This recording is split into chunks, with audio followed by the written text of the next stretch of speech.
ಹಸ್ರಂದ್ರನೇ ಶುಭ. ಅದಕ್ಕೆ ನಾನು ಈ ಹಬ್ಬಕ್ಕೋಸ್ಕರ ನಿಮ್ಗೆ ಹಸಿರು ಬಣ್ಣ ಸೀರೆನ ತೋರಿಸ್ತಿದ್ನಿ. ಇದು ಎಲ್ಲಾರ್ಗು ಶುಭವಾಗ್ಲಿ ಅಂತ. ತುಂಬಾನೇ ಬ್ಯೂಟಿಫುಲ್ ಆಗಿರೋ ಬಾಟಲ್ ಗ್ರೀನ್ ಕಾಂಬಿನೇಷನ್ ಸ್ಯಾರಿ ಇದು. ಇದು ತುಂಬಾ ರಿಚ್ ಆಗಿ ಕೊಟ್ಟಿದ್ದಾರೆ, ಹಾಗೆ ಡಿಫ್ರೆಂಟ್ ಆಗಿ ಕೊಟ್ಟಿದ್ದಾರೆ. ಪಲ್ಲು ಅಂತೂ ನಿಮ್ಗೆ ಬ್ರೊಕೆಟ್ ಸ್ಟೈಲ್ ಅಲ್ಲಿ ಕೊಟ್ಟಿದ್ದಾರೆ. Floral design and peacock design. ನಿಮ್ಗೆ ಬಾರ್ಡರ್ ಕೂಡ ತುಂಬಾ ಅಷ್ಟೇ ಬ್ರೊಕೆಟ್ ಸ್ಟೈಲ್ ಅಲ್ಲಿ ಕೊಟ್ಟಿದ್ದಾರೆ. ಇದು ಸ್ಪೆಷಲ್ ಏನು ಅಂದ್ರೆ ಯುನಿಕ್ ಆಗಿರೋ ಬ್ರೊಕೆಟ್ ಡಿಸೈನ್, ಪಿಕಾಕ್ ಡಿಸೈನ್ ಅಲ್ಲಿ ಬ್ಲೌಸ್ ಕೊಟ್ಟಿದ್ದಾರೆ.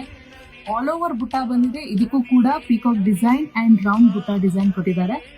ಇದು 120 GSM ಅಲ್ಲಿ ಬಂದಿದೆ. ಇದು ಸೆಲ್ಫ್ ಅಲ್ಲಿ ಬಂದಿದೆ. ತುಂಬಾ ಯುನಿಕ್ ಆಗಿದೆ. ಇದು ವೆರಿ ಲಿಮಿಟೆಡ್ ಸ್ಟಾಕ್ ಹಬ್ಬಕ್ಕಂತ ಬರ್ತಿದೆ ಅಂತ. ಯುನಿಕ್ ಕಲೆಕ್ಷನ್ಸ್ ಬೇಕಿದ್ದಲ್ಲಿ ನಮ್ಮ ಸ್ಟೋರ್ನ ವಿಸಿಟ್ ಮಾಡಿ. ಹಾಗೆ ಈ ವಿಡಿಯೋ ಇಷ್ಟ ಆಗಿದ್ದಲ್ಲಿ ಶೇರ್ ಮಾಡಿ, ಲೈಕ್ ಮಾಡಿ. Thank you.